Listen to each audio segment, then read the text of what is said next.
Ce qu'il a vu de ses propres yeux, à plus de 3 kilomètres sous la glace, ce sont des hiéroglyphes. Les archéologues, dont il faisait partie, avaient participé à cette mission.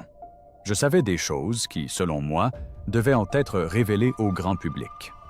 Des lanceurs d'alerte contemporains affirment encore qu'on dissimule bien plus de choses sur l'Antarctique qu'on ne le pense. En 1998, un ingénieur de vol de la marine à la retraite, septuagénaire, a décroché le téléphone, a appelé un journaliste d'investigation qu'il n'avait jamais rencontré et a déclaré qu'il était prêt à parler de ce qu'il avait vu enfoui dans la glace de l'Antarctique en 1982.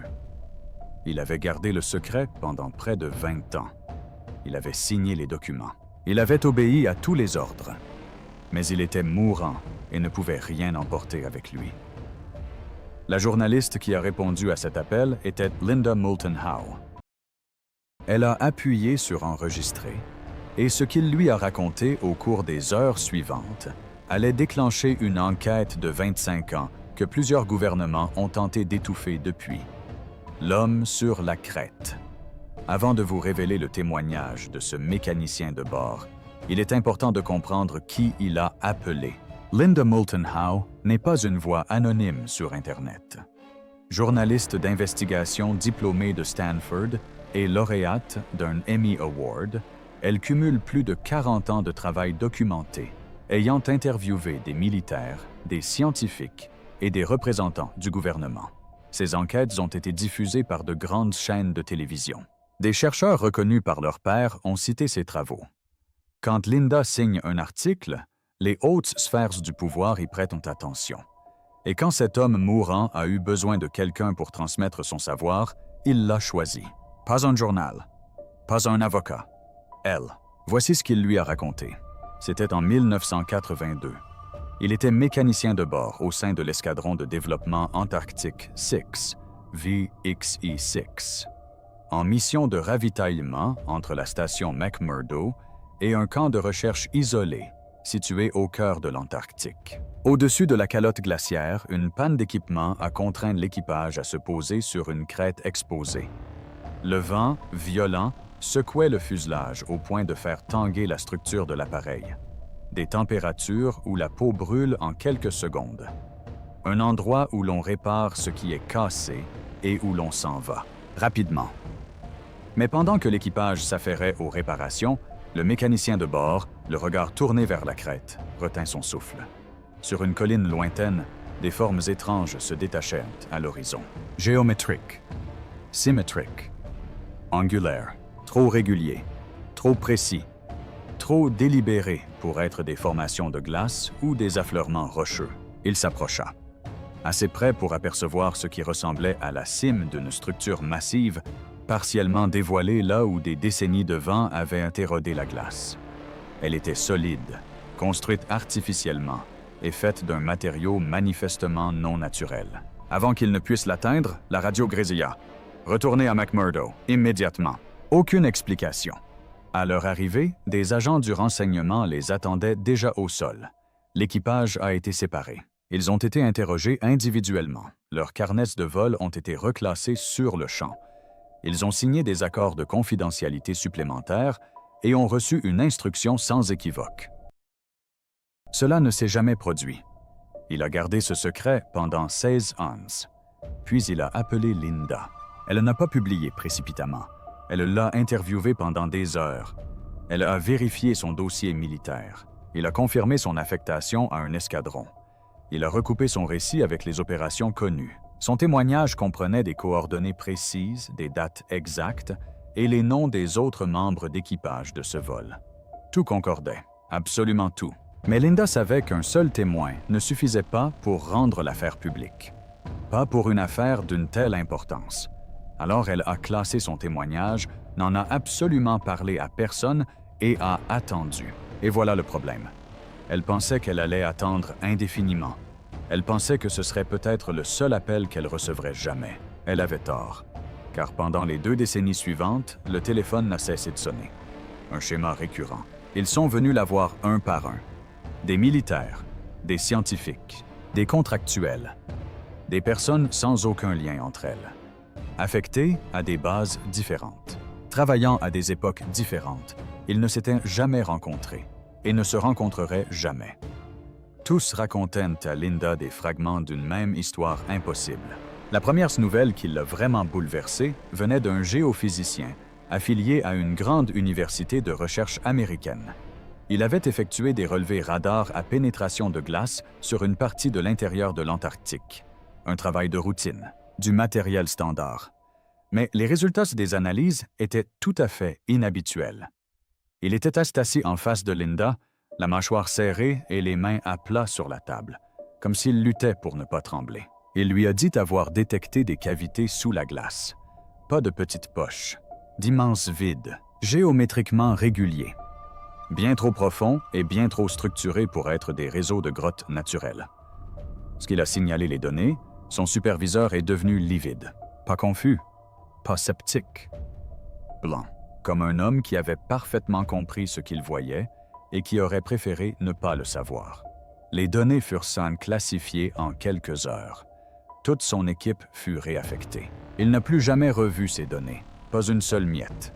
Et tenez-vous bien, le récit suivant était plus court, plus direct et, d'une certaine manière, pire. Une radio CB de la marine, d'un bataillon du génie. Aucun exposé scientifique, posé.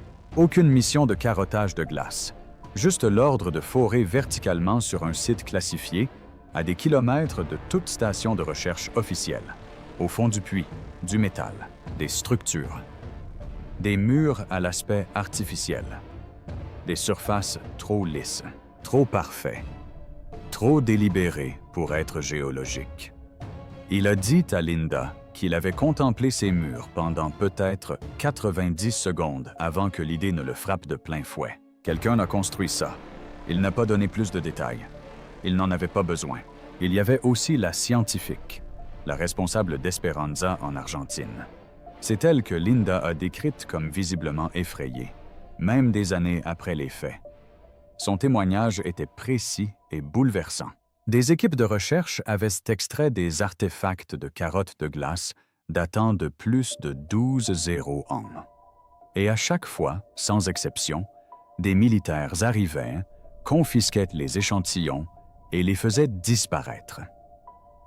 Aucune trace écrite, aucun document publié, aucun document attestant de la chaîne de possession. Disparu. Elle a confié à Linda qu'elle avait commencé à tenir un journal intime où elle notait des dates et des descriptions. Puis, un jour, le journal a disparu de sa chambre, sans aucune explication. Personne n'a reconnu son existence. C'est alors qu'elle a cessé de poser des questions. Voilà le hic. Un pilote ayant effectué des missions à travers le continent a décrit une zone d'exclusion aérienne qui ne figurait sur aucune carte publique. Une vaste zone réglementée. Vols civils interdits. Les vols militaires nécessitant des autorisations de niveau quasi inexistantes n'exerçaient jamais cette fonction. Il a demandé une fois à un supérieur, une seule fois, ce qu'il y avait là-dessous. La réponse tenait en 2 mots. Recherche délicate. Le regard qu'il reçut en prononçant ces 2 mots lui fit comprendre qu'il ne fallait plus jamais poser la question. Aucun de ces gens ne se connaissait. Personne n'avait vu les autres interviews de Linda. Pourtant, tous les témoignages convergeaient vers la même conclusion. Une conclusion qui vous glace le sang rien qu'en la prononçant à voix haute. Quelque chose d'ancien et de structuré était enfoui sous la glace de l'Antarctique. Et plusieurs gouvernements en avaient déjà connaissance. Maintenant, écoutez bien ce qui suit. Linda était assise dans son bureau, entourée de tous ses documents. Relevés de notes, coordonnées, justificatifs vérifiés. Elle en ressentait tout le poids. Ce n'était pas un cas isolé. Tolder, c'est la raison pour laquelle les gouvernements, lui ont-ils dit, tentent d'étouffer l'affaire depuis 70 ans. Si vous regardez encore et que vous n'êtes pas encore abonné, faites-le maintenant. Car le témoignage que vous allez entendre est celui qui a laissé une journaliste d'investigation, forte de 40 ans d'expérience, sans voix pendant 1 minute entière avant qu'elle ne puisse poser sa question suivante. Le témoignage qui a tout révélé. C'était en 2016. Linda a reçu un message d'une personne qu'elle décrirait plus tard comme la source la plus crédible qu'elle ait jamais interviewée de toute sa carrière. Un officier du NORAD à la retraite. Habilitation de sécurité renforcée. Il s'agissait d'une opération en Antarctique au début des années 2000, dont l'identité n'est consignée dans aucun document public. Linda a jalousement protégé son identité plus que tout autre. Elle n'a jamais prononcé son nom. Pas une seule fois. Quand il a commencé à parler, Linda s'est tue, car ce qu'il a décrit n'a pas simplement ajouté une pièce au puzzle. Cela a permis de reconstituer le puzzle. Chaque témoignage isolé, chaque fragment, chaque détail inexpliqué de 20 ans d'entretien se sont soudainement emboîtés comme les pièces d'un coffre-fort. Voici ce qu'il en est. D'après son récit, basé sur les informations qu'il a reçues et sur ce qu'il a constaté personnellement sous la calotte glaciaire de l'Antarctique occidentale, à une profondeur d'environ 3 km, se trouvent de multiples structures d'origine artificielle. Il ne s'agit pas d'anomalies géologiques, pas des formations de glace, rien de ce que vous trouverez dans un manuel de géologie ou que ce soit sur Terre. Des structures, construites par quelqu'un, conçues avec précision et intention, placées là délibérément.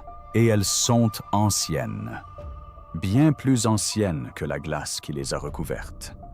Elles sont antérieures à la dernière période glaciaire, ce qui signifie qu'elles ont été construites à une époque où l'Antarctique était verdoyante, tempérée, traversée de rivières et de forêts. Il y a plus de 12 ans, laissez cette terre, 12 ans, des milliers d'années auparavant.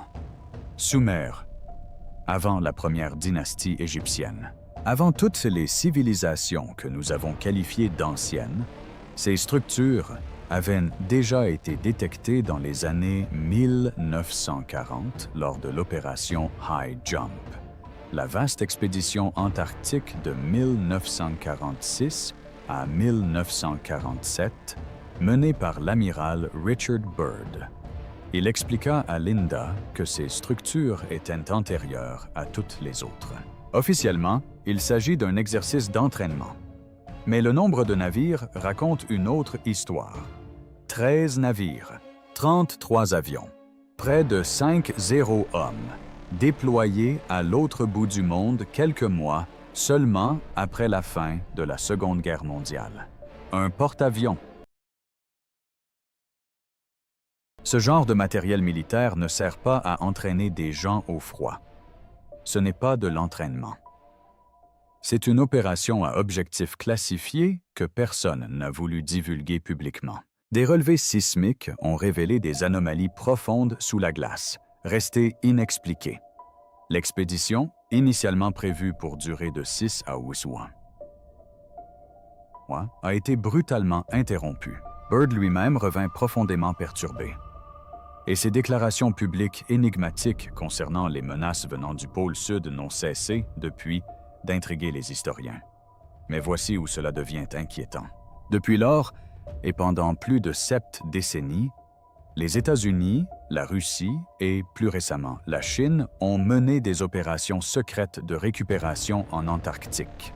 Non pas de recherche, mais de récupération. Les fouilles archéologiques et la récupération des technologies sont menées indépendamment des programmes scientifiques publics mis en œuvre dans le cadre du traité sur l'Antarctique. Les structures sont importantes. Il ne s'agit ni d'un avant-poste, ni de ruines. Ce qui a été découvert semble être un vaste complexe urbain. Bâtiments, infrastructures, technologies. Témoignage d'une civilisation si avancée qu'elle remet en question toutes nos certitudes sur l'histoire humaine. Certaines zones sont accessibles par des grottes de glace naturelles, creusées par le mouvement des glaciers. D'autres sont accessibles grâce à des forages déguisés en recherches scientifiques de routine. Et la technologie récupérée de ces structures, et c'est ce qui inquiète Linda, est encore partiellement fonctionnelle. Tout n'est pas comme ça, je comprends. Mais des appareils fonctionnels ont été récupérés et sont actuellement étudiés dans des installations classifiées. Linda a posé la question que tout journaliste poserait. Prouvez-le. Il a fourni les coordonnées. Des documents internes expurgés, mais révélant des désignations de projets classifiés aux emplacements exacts qu'il avait décrits. Et il lui a donné des noms. D'autres personnes qu'elle pouvait trouver. Des gens qu'elle pourrait appeler. 20 ans de témoignages épars n'étaient plus qu'une seule histoire. Et cette histoire menait là où personne n'était préparé à aller. Qu'ont-ils découvert?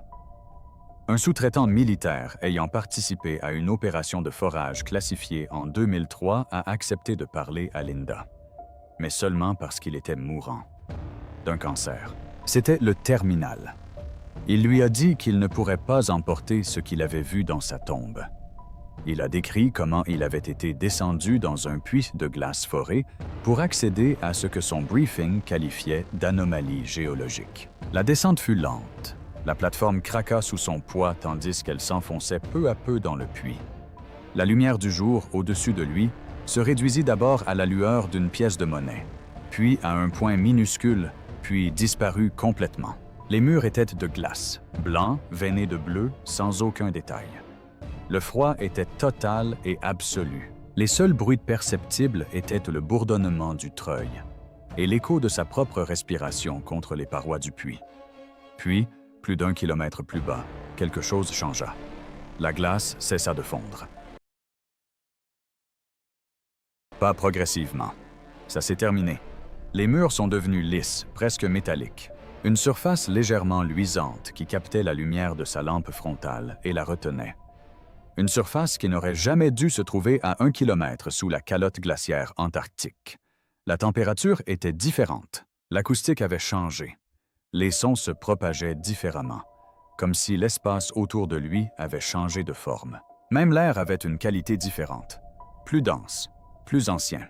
C'était comme passer d'une pièce à une autre, resté scellé pendant très longtemps.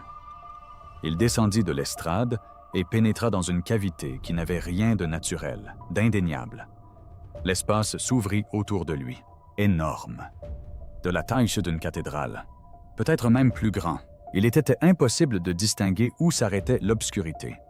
Il y avait des marques sur les murs, des symboles, motifs géométriques. Un système d'écriture unique en son genre parmi ceux que son équipe avait pu voir. Pas de grattage, non pas grossièrement sculpté. Gravé avec une précision qui suggérait des outils bien plus élaborés que des ciseaux et des marteaux. L'équipe restait silencieuse, ses lampes torches perçant une obscurité restée intacte depuis des millénaires. Personne ne parlait, personne ne bougeait. Le seul bruit était celui de la respiration. Et puis il l'aperçut. Incrusté dans le mur du fond. Une porte, pas une fissure, pas un interstice. Une entrée construite, encadrée, délibérée, menant vers quelque chose de plus profond. Ses mains tremblaient. Il sentait son pouls dans sa gorge. L'équipe n'était pas autorisée à aller plus loin. Cela nécessitait une habilitation de sécurité qu'aucun d'eux ne possédait. Mais il observa des scientifiques et des militaires, équipés de matériel spécialisé, se préparer à entrer. Ils se déplaçaient avec l'efficacité calme de ceux qui avaient l'habitude de ce genre de mission. À plusieurs reprises, il a été renvoyé à la surface et a reçu une prime substantielle. Il a signé un accord de confidentialité, un accord qui le menaçait de poursuites pénales. Et il a gardé le silence sur ce qu'il avait vu pendant des années, jusqu'à ce que le diagnostic de cancer fasse du secret une véritable farce. Il a dit à Linda, « Les gens doivent le savoir. Nous avons trouvé quelque chose là-dessous. Quelque chose qui remet en question tout ce que nous pensions savoir de l'histoire. » Il marqua une pause. Puis il dit quelque chose qu'elle n'oublia jamais. Ce qui avait bâti cet endroit ne luttait pas pour survivre. Elle prospérait, et elle construisait des choses que nous ne comprenons toujours pas. Les preuves se multiplient. Et c'est là que cela devient encore plus difficile à ignorer, car les témoignages n'ont pas cessé. Ils se sont intensifiés. Un analyste d'images satellites a confié à Linda avoir constaté la suppression numérique de coordonnées antarctiques précises dans les données publiques. Non pas une simple réduction de la résolution, mais une suppression pure et simple. Il avait vu les originaux avant le traitement. Des formes rectilignes, des formations qui semblaient artificielles. Lorsqu'il a soulevé la question, On lui a répondu que ces zones étaient soumises à des protocoles d'accès spéciaux. Cela ne le concernait pas. Un spécialiste des matériaux qui a brièvement analysé des échantillons provenant d'opérations de récupération en Antarctique. Alliage décrit ne correspondant à aucune base de données connue. Résistance à la corrosion exceptionnelle. Rapport résistance sur poids physiquement impossible. Des signatures de fabrication que la technologie actuelle ne peut reproduire. Voici le hic. Un coordinateur logistique du programme antarctique de la National Science Foundation a découvert des manifestes d'équipements ne correspondant à aucune mission de recherche connue. Outils d'excavation industrielle. Conteneurs de transport scellés avec escorte militaire armée. Expédition acheminée par les voies du ministère de la Défense. Totalement hors de tout contrôle scientifique. Des symboles sur les murs qu'aucun linguiste n'a pu déchiffrer. Des équipements électroniques dysfonctionnent à proximité des sites de fouilles. Des instruments tournent à plein régime, leurs relevés s'affolent à cause d'interférences électromagnétiques d'origine indéterminée. Les boussoles étaient inutilisables. Les communications étaient constamment interrompues sans raison apparente. Puis, cette révélation a semé la panique dans tout le réseau de Linda. Plusieurs sources ont confirmé indépendamment que les artefacts récupérés avaient été transportés vers des installations américaines classifiées. Non pas pour être étudiés, mais pour de la rétro-ingénierie. Le tableau n'était plus fragmentaire. C'était un problème majeur qui exigeait d'être révélé.